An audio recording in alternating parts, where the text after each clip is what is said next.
Hello guys! So this is my first puppy. Ayan. We're going to deworm this puppy. Yes. I'm using this one.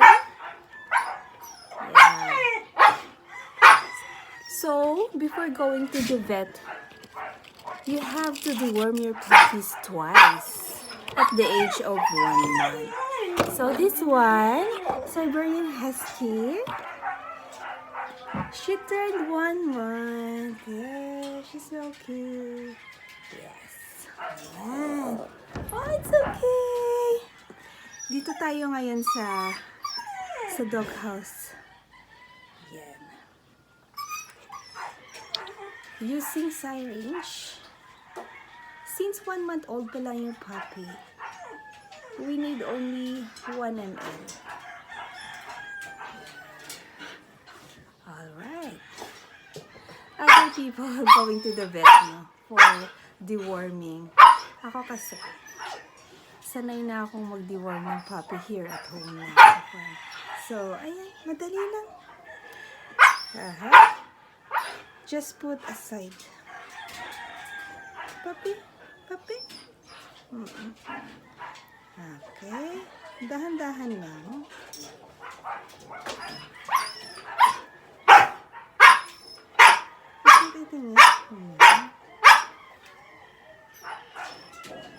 Ayan. Ayan. She's done. Bye-bye. And this is our second puppy.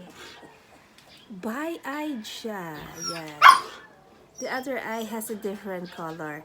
The one is blue and the other one is light. I don't know.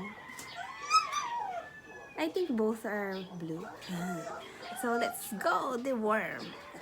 Yeah, just put the other on the side of the lips or open the mouth na lang.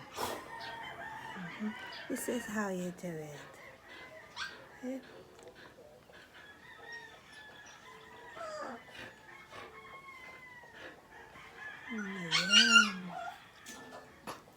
Since these puppies are just 1 month old,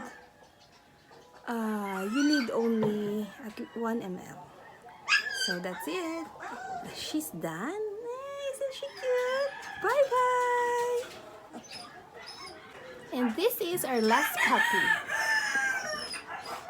Yan. Female. All of our puppies actually are female. So, ito lang on the side.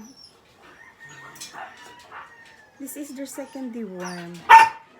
First deworm will occur ages 2 weeks old. So this is already their second deworming. Before going to the vet, you have to deworm your puppies. Yeah. So she's done. All puppies are really cute, right? Okay, bye-bye.